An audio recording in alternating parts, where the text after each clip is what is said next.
ओम नमः शिवाय। ओम नमः शिवाय। शिव हरि बच्चों, बोलो श्री कृष्ण भगवान की जय। विष्णु लक्ष्मी की जय। अपने अपने माता पिता की जय। अपने अपने गुरुदेव महाराज की जय। कार्तिक महात्म्य की जय। कार्तिक महात्म्य में आंवला नवमी, इच्छा नवमी, कार्तिक शुक्ला नवमी। इस व्रत के करने से व्रत पूजा तर्पण आदि का फल अक्षय हो जाता है, इसलिए इसे अक्षय नवमी भी कहते हैं। इस दिन गाय, पृथ्वी, श्रवण तथा वस्त्र भूषण दी को देने से ब्रह्म हत्या जैसे महापाप भी नष्ट हो जाते हैं। इस दिन स्नान दी करके आंवले के वृक्ष के नीचे पूर्व की ओर मुख करके पोड़ सो या पांचों उपचार से पूजन करके जड़ में दूध की धार गिराकर पेड़ के चारों ओर सूत लपेट कर कपूर या घृत युक्त बत्ती से आरती करके 108 परिक्रमा करनी चाहिए। पूजा की सामग्री में जल, रोली, अक्षत, गुड़, बतासा, आंवला, दीपक होने का विधान है। ब्राह्मणी को भोजन कराकर धोती तथा दक्षिणा देकर स्वयं भोजन करना चाहिए। भोजन में आंवले का होना अनिवार्य है। इस आंवले का दान काले ब्राह्मण को करने का विशेष महत्व है। कथा। एक साहूकार था। वह आंवला नवमी आने पर आंवले के पेड़ के नीचे ब्राह्मणों को भोजन कराता था, सोने का दान करता था। उसके बेटे को उनका यह सब अच्छा न लगता। वह समझाते यह घर लुटाने में लगा है। तंग आकर वह दूसरे गांव चला गया। उसने वहां दुकान कर ली। दुकान के आगे आंवले का पेड़ लगाकर उसे पानी से सींचने लगा। दुकान खूब चलने लगी। बेटों का सारा रोजगार ठप हो गया। तब बात उनको समझ में आई। वह सोचने लगे, हम तो पिता के भाग से ही रोटी खाते थे। बेटे पिता के पास पहुंचकर अपनी करनी पर पश्चाताप करते हुए उनके पांव पड़ गए। बाप को आदेश अनुसार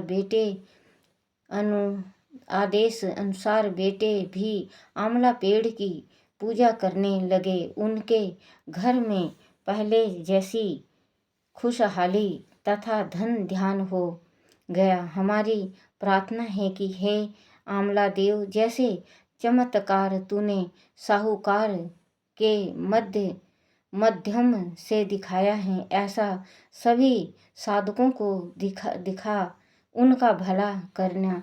4 घड़े अमृत भरे, 2 कहने वाले के 2 सुनने वाले के। बोलो कार्तिक महात्म्य की जय। कार्तिक महात्म्य का 25वां अध्याय। तीर्थ, व्रत और दान आदि के करने से समस्त पाप नष्ट हो जाते हैं, मगर प्रेत योनि में रहने वाले को इसका अधिकार नहीं है। तुम्हारे दुख को देख कर मैं अत्यंत दुखी हूँ और तुम्हारा दुख दूर किए बिना मुझे संतोष नहीं होता। तुम्हारे पाप बड़े भारी हैं, क्योंकि यह तीनों योनि बहुत बड़े पाप करने वालों को ही प्राप्त होती हैं, और प्रेत योनि तो थोड़े पुण्य से नष्ट भी नहीं हो सकती। लेकिन मैं तुम्हें इस योनि से अवश्य छुड़ाऊंगा। इसीलिए मैंने जो कार्तिक का व्रत किया है उसका आधा पुण्य तुम्हें देता हूँ, क्योंकि यह यज्ञ पुण्य के समान नहीं है। देव ऋषि नारद बोले, हे राजन, इतना कहकर धर्मदत्त उनको ओम नमो भगवते वासुदेवाय यह द्वादश क्षर मंत्र सुनाया और तुलसी का जल उसके ऊपर छिड़का। बस फिर क्या था, क्षण भर में वह प्रेत योनि से छूट प्रज्वलित शिखा के समान दीप रूप धारण कर लक्ष्मी के समान सुंदर हो गई। तब वह धर्मदत्त को दंडवत करके प्रसन्न से गद होकर बोली, हे ब्राह्मण, आपके आशीर्वाद से मैं इस घोर नरक से छूट गई हूँ। मुझे पाप सागर में डूबती हुई कहा है के लिए आप नौका के समान हैं। नारद जी ने कहा, हे राजन, अभी कलह इसी तरह कह ही रही थी कि वहाँ पर विष्णु गण एक देवी प्लान विमान लेकर गए। विमान के द्वार पर अप्सराएं और गण बैठे हुए थे। धर्मदत्त ने उनको देखकर प्रणाम किया।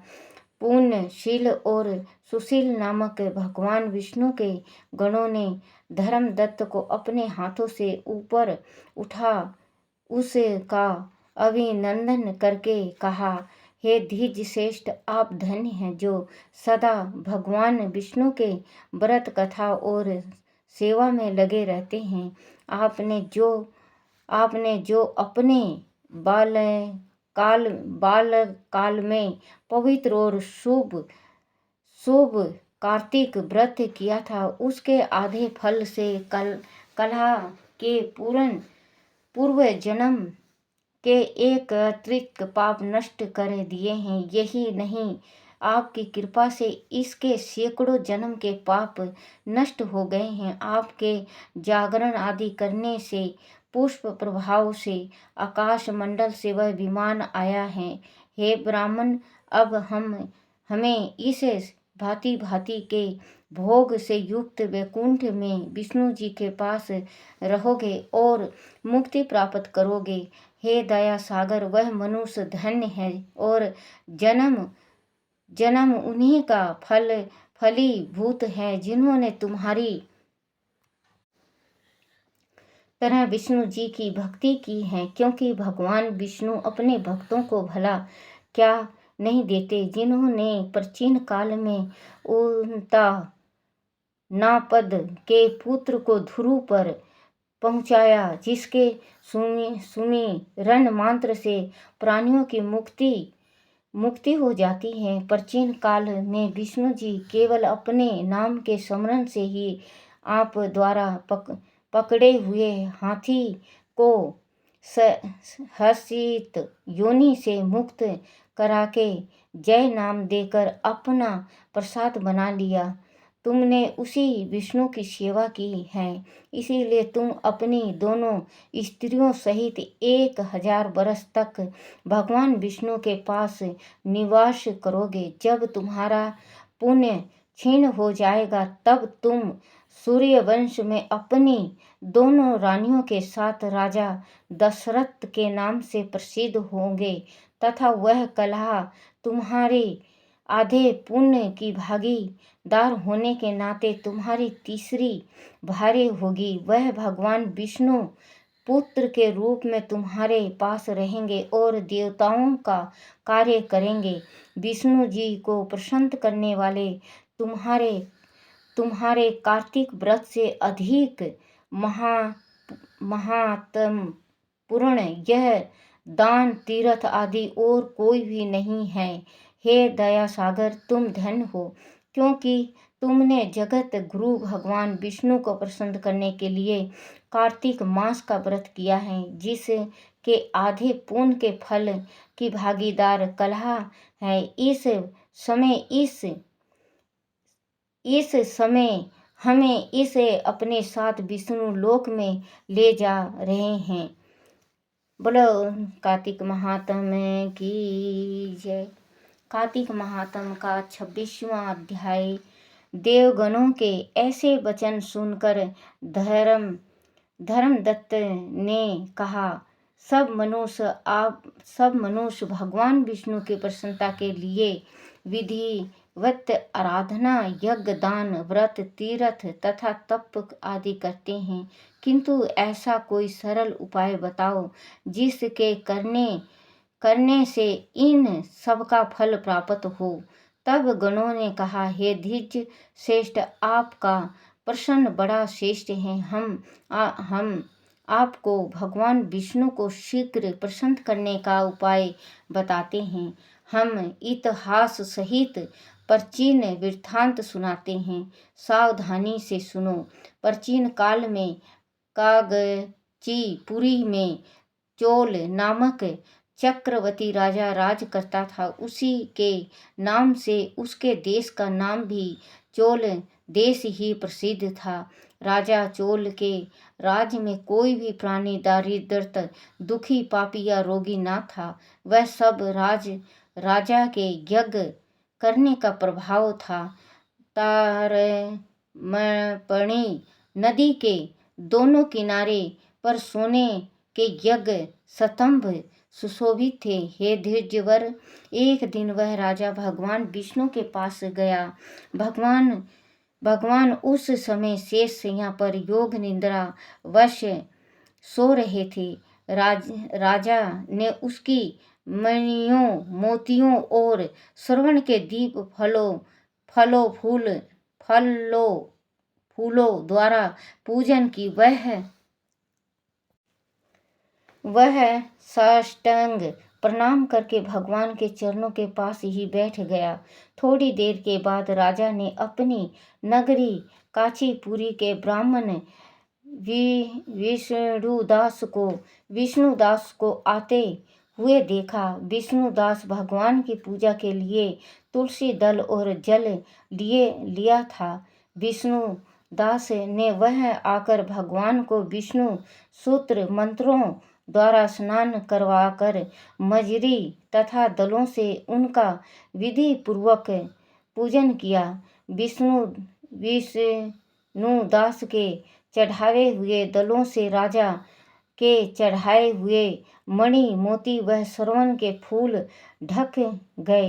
राजा वह देखकर क्रोध में भरकर बोला, ढोंगी मूर्ख, तूने मेरी चढ़ाई हुई मणियों, मोतियों वह सोने के फूलों को तुलसी दल वह अपने सारे फूलों से ढक दिया है। तू भला भक्ति करना क्या जाने, क्योंकि तूने मेरे किए विचित्र श्रृंगार को बिगाड़ दिया है। राजा की बात सुनकर विष्णुदास को भी क्रोध चढ़ आया और वह राजा के गौरव को तुच्छ समझ कर कहने लगा, हे राजन, तुम भक्ति करना नहीं जानते, तुमको अपने धन का घमंड है। बताओ, राजा से पहले तुमने भगवान के कितने व्रत किए हैं? देवगण ने कहा। ब्राह्मण के ऐसे वचन सुनकर राजा ने घमंड से हंसकर कहा, हे विप्र, भगवान की भक्ति के अभिमान से यदि तू ऐसी बात कह रहा है तो मैं पूछता हूँ, तेरे जैसे भीख मंगे ब्राह्मण में भगवान की भक्ति ही कितनी है? क्योंकि तुमने आज तक भगवान की प्रसन्नता के लिए कुछ भी नहीं किया, ना तो कोई मंदिर ही बनवाया है। तुम भला इस प्रकार की भक्ति का जैसी कि तुम कर रहे हो क्या गर्व कर सकते हो? यह जितने भी ब्राह्मण बैठे हैं, मेरी बात को ध्यान पूर्वक सुनो और